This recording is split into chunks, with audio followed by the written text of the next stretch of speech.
Mesdames, Messieurs, bonjour. Le Congrès du négoce agricole centra-atlantique est un rendez-vous privilégié pour aborder un sujet d'actualité, bien sûr, mais représente également un temps d'arrêt pour engager une réflexion prospective sur des enjeux pour nos entreprises. L'évolution de l'agriculture est liée au progrès génétique. C'est le travail de sélection que les hommes ont accompli, saison après saison, qui a permis d'accroître les rendements et de nourrir des hommes toujours plus nombreux. Les entreprises de négoce ont pour vocation à accompagner les évolutions de l'agriculture et à répondre aux besoins des agriculteurs et des filières. Et à travers la commercialisation des semences, elles valorisent et favorisent la diffusion du progrès génétique. Leur action s'inscrit dans une vision positive et dynamique de l'agriculture et du progrès technique. Dans l'ambiance actuelle teintée de rousseauisme et face à l'augmentation des attentes sociétales souvent contradictoires, aborder sereinement le progrès génétique et les possibilités offertes par les nouvelles technologies nous paraît important. Le rejet par les populations européennes des OGM a modifié la cartographie mondiale de la diffusion de nouvelles variétés et des techniques. Aujourd'hui, grâce au progrès de la science, de nouvelles technologies et de nouvelles techniques de sélection apparaissent.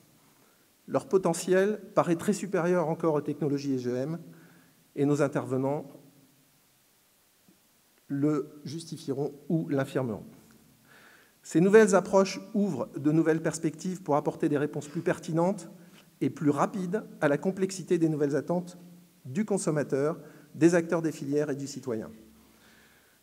New Breed Technologies, édition génomique, outils moléculaires, ciseaux moléculaires, CRISPR-Cas9, phénotypage à grande vitesse, autant de mots, d'acronymes que nous n'entendions pas, ou très peu, il y a 2 ou 3 ans, et qui sont récemment sortis du cercle de la recherche.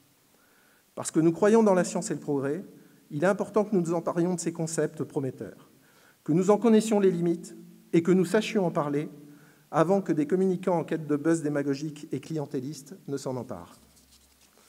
Ces nouvelles techniques et ces nouvelles technologies constituent un réel espoir pour concilier une agriculture durable, capable de nourrir une population humaine toujours croissante, d'apporter une sécurité sanitaire des aliments irréprochable, de protéger l'environnement et les hommes, et d'accroître l'indispensable compétitivité et l'indispensable régularité économique sans lesquelles notre agriculture ne pourrait être durable. Nous devons rajouter à ce cahier des charges l'adaptation au changement climatique et la disparition annoncée de millions d'hectares cultivés au sud de la Méditerranée et en zone subsaharienne.